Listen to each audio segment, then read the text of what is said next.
রানী, সম্রাট, কি মনে করে আইছো? মনে হয় প্রতিশোধ নিতে আইছে। লগে কোনো গুন্ডা পান্ডা নাই তো? যান তো, যান যান, ভেজাল করেন না, যান। ভেজাল না, আর আমার সাথে তো কোনো গুন্ডাও নেই। আমি তোমাদের জন্য কিছু খাবার এনেছি, নাও।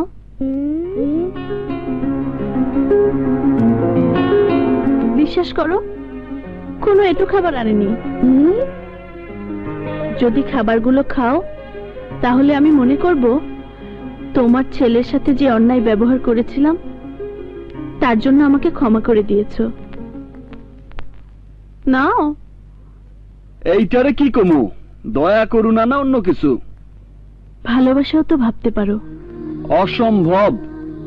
কোন বড় লোকের মাইয়া এক রাইতে গরিবের প্রতি ভালোবাসা দেখায় বদলায় যাইতে পারে? এইসব আমি বিশ্বাস করি না। কেন বিশ্বাস করো না? রাতের পর যদি সকাল আসতে পারে, বৃষ্টির পর যদি রোদ উঠতে পারে, মেঘের আড়াল থেকে যদি চাঁদ বেরিয়ে আসতে পারে, তাহলে আমি কেন কালকের আমি থেকে আজকের আমি হতে পারবো না? কেন আমি তোমাদের বন্ধু হতে পারবো না? এই জন্য পারবো না, তেলে আর পানিতে যেমন মেশে না, তেমনি ধনী আর গরিবের বন্ধুত্ব হয় না। ধনী আর গরিবের বন্ধুত্ব না হলেও মানুষে মানুষে তো বন্ধুত্ব হয়। এই মুহূর্তে না হয় আমাকে মানুষ মনে করে মানুষ হিসেবেই বন্ধুত্ব করলে। একদম সত্য কথা। আর এই বন্ধুত্বের হাত দুইটা আমি নিজেই মিলাইয়া দিমু। এই ধর তো।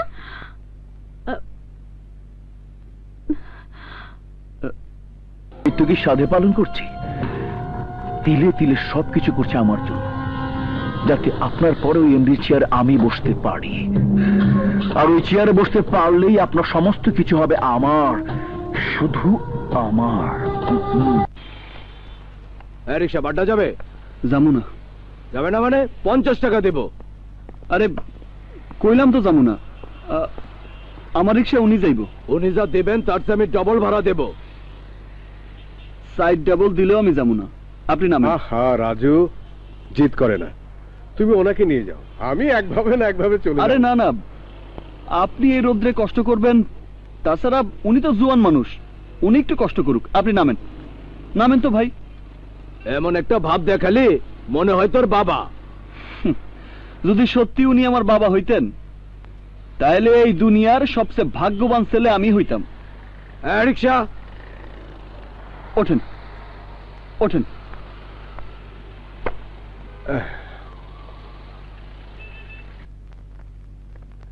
রাখো। হ্যাঁ রাখো।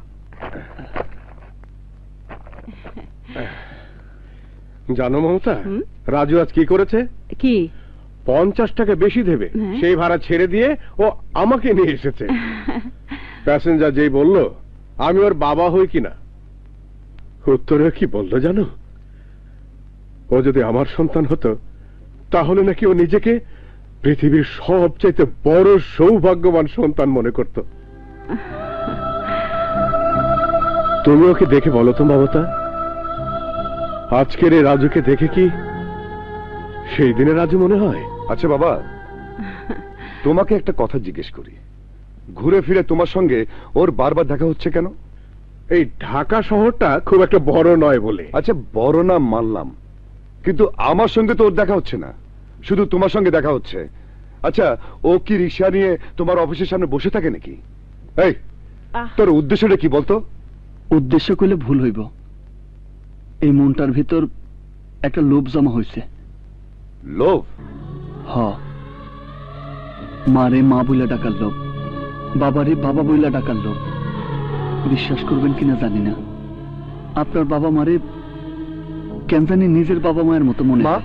শুনেছো এই লোফারটার কথা? শুনেছো? আচ্ছা, ও কোথায় ভাগ বসাতে চায়? ওর কত বড় সাহস! এতে সাহসের কি হলো? পৃথিবীর সব সন্তানই মাকে মা বলে ডাকতে পারে। না, অসম্ভব। আমার মাকে কেউ মা বলে ডাকতে পারবে না। আর ওর মতো একটা ফালতু ছেলে আমার মাকে মা বলে ডাকবে আর আমার বাবাকে বাবা বলে ডাকবে, এটা আমি মেনে নিতে পারবো না। এই বেরিয়ে যা, আমার মা ছাড়ো তো। কি করছো বলছি? জায়গা থেকে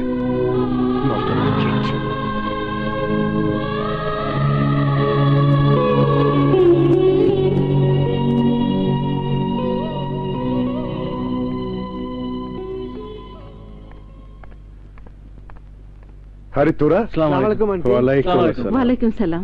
সাগর, তুই বাজিমাত করে দিয়েছিস, এমবিএ তে ফার্স্ট ক্লাস ফার্স্ট হয়েছিস। সাগর, তুই কিন্তু বলেছিলি ফার্স্ট ক্লাস ফার্স্ট হলে দামি কোন হোটেলে খাওয়াবি। দামি হোটেলে খাওয়াতে হবে কিন্তু। দামি হোটেলে খাওয়াতে অনেক টাকার ব্যাপার। এত টাকা টাকা আমি দিচ্ছি। সাগর তুই দাঁড়া। আচ্ছা মা, বাবা বাবা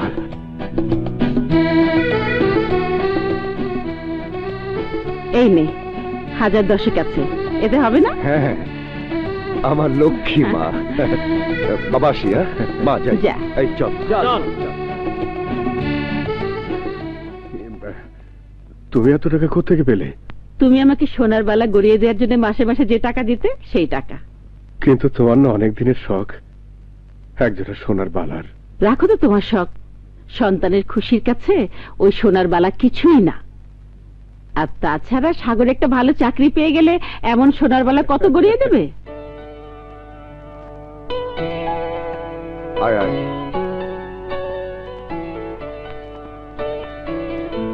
এক্সকিউজ মি, সরি স্যার, এই কর্নারটা প্রতিদিন একজনের জন্য বুক থাকে। যদি কিছু মনে না করেন, আপনারা অন্য কোনো টেবিলে গিয়ে বসুন। ওকে, যাচ্ছে। কিন্তু প্রতিদিন এই টেবিলটা কার জন্য বুক থাকে জানতে পারি?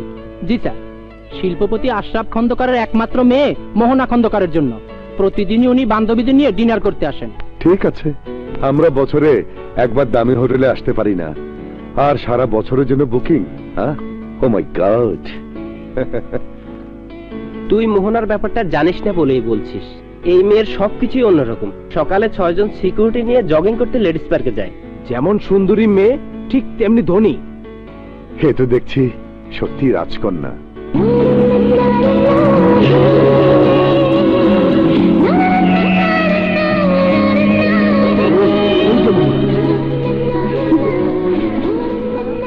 তোরা বস। হ্যাঁ, আজ কি খাওয়া যায় বলতো? আজকের বিলটা কিন্তু আমি দেব।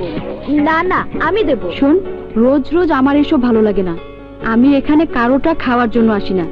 আমি আসি তোদের সাথে টাইম পাস করতে, তোদেরকে এন্টারটেইন করতে। আমার টাকা প্রতিদিন 2 হাতে খরচ করলেও কমবে না। বাবা, এত টাকা খরচ করে? কিরে, প্রতিযোগিতায় নামার ইচ্ছে হয়? কোন যোগ্যতায়? কেন, তোর এই যোগ্যতাতেই। তবে কিছু ইনভেস্ট করতে হবে। ইনভেস্ট করতে হবে? কত? লাখ 2। হ্যাঁ, 2 লাখ? রাজকন্যার জন্য প্রতিযোগিতা করতে হলে এটা কোনো টাকাই না। হুম, টাকাটা জোগাড় হলে আমাকে বলিস, এমন একটা বুদ্ধি দেবো যে তোর ভাগ্যটাই বদলে যাবে। আর যদি একবার বদলে যায়, তাহলে তোর পরিচয়টাই পাল্টে যাবে। সবাই বলবে কোটিপতির জামাই। জামাই হতে আপত্তি নেই, কিন্তু তার আগে প্রয়োজন টাকার। আর চাকরি বাকরি না পেলে টাকা নামের সোনার হরিণ আমার হাতে ধরা দেবে না। আপনি সত্যি সৌভাগ্যবান রহমান সাহেব। বাবা হিসাবে আসলে আপনি একজন রিয়েল মডেল। আপনি পারলেন আপনার স্বপ্নকে পূরণ করতে। আপনার মতো একজন বাবাকে পুরস্কৃত করার সম্মান থেকে নিজেকে আমি বঞ্চিত করতে চাই না রহমান সাহেব। আর তাই আপনার ছেলেকে চাকরিটা আমিই দিলাম। নিন। আমার তো বিশ্বাসই হচ্ছে না। সত্যি বলছো তো? তোমার মালিক সাগরকে চাকরি দেবে? আরে দেবে কি, দিয়ে দিয়েছে। এই যে দেখো, অ্যাপয়েন্টমেন্ট লেটার। আমাদের ফার্মের চিফ অ্যাকাউন্টেন্ট হবে তোমার ছেলে। শুরুতে কত বেতন দেবে জানো? 30,000। মাশাআল্লাহ। আরো আছে। অফিস থেকে গাড়ি দেবে, ফলে আসা যাওয়ার নো চিন্তা। ভালোই তো হলো, তোমাকে আর বাসে ঠেলাঠেলি করে অফিসে যেতে হবে না। এইবার সাগরের গাড়িতে অফিসে যেতে পারবে। হ্যাঁ, এখন এক কাজ করো, আলমারিটা খুলে দেখো তো সেই টাইটা কোথায় রেখেছো। খুঁজে বের করে দাও। তাই দিয়ে কি করবে? তোমাকে বলেছিলাম না, আমার বাবার ইচ্ছে ছিল আমি বড় একটা চাকরি পেয়ে টাই লাগিয়ে অফিসে যাই। বাবার এই সাতটা তো আমি পূরণ করতে পারিনি, তাই ওই টাইটাও ব্যবহার করা হয়নি। টাইটা লাগিয়ে সাগর প্রথম দিন অফিসে যাবে, আমি তুমি তাকিয়ে তাকিয়ে দেখবো। এ কি, তোমার চোখে পানি? সুখের কান্নার পানি কি শুধু আমার চোখে দেখলে? এই পানি যে তোর চোখের কোন জমা হয়ে গেছে মমতা।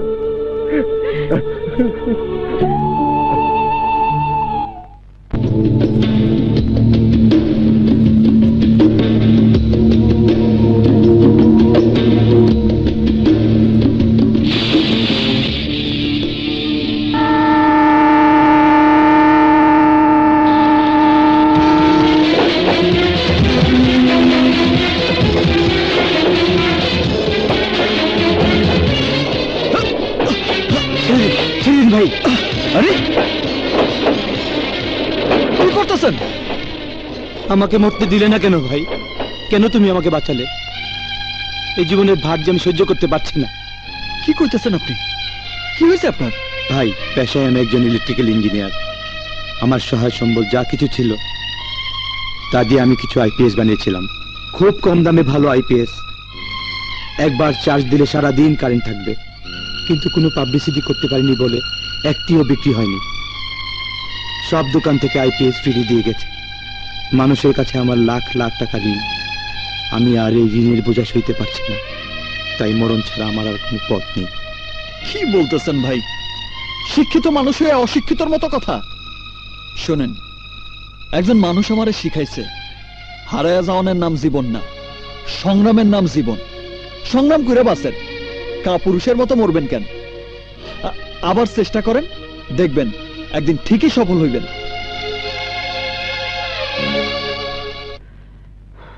রাজু, একখান পুরুষের মতন কাম করছো।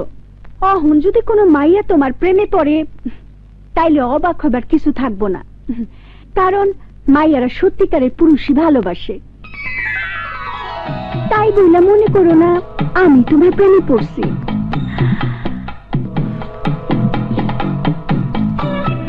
কি দেখতেছো? তোমার সব সৌন্দর্যে একটা জিনিস একদম অসুন্দর করে দিতেছে। কি ওটা? তোমার মতো একজন সুন্দরীর মুখে এই সিগারেট শোভা পায় না।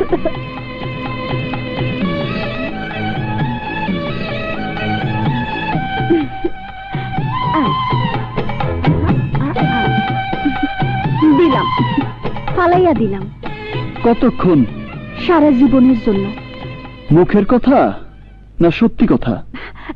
সত্যই। তোমার মাথা ছুঁয়া কইলাম।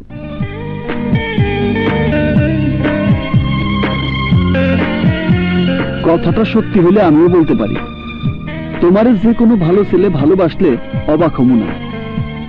তোমার মুখে সবসময় সিগারেট থাকতো বইলা তোমার এই সৌন্দর্যটা চোখে পড়তো না। এখন কিন্তু সৌন্দর্যটা চোখে পড়ছে। আসলেই তুমি সুন্দর। তোমার মন সুন্দর, তোমার কথাও সুন্দর। তাই তো তুমি যখন কথা বলো আমার শুনতে খুব ভালো লাগে। তোমার প্রেমে ফেলাইবার বুদ্ধি করতেছে না তো? কেউ কাউরে প্রেমে ফালাইতে পারে না, প্রেমে পইরা যায়। সত্যি কইতেছি, প্রেমে পইরা যায়।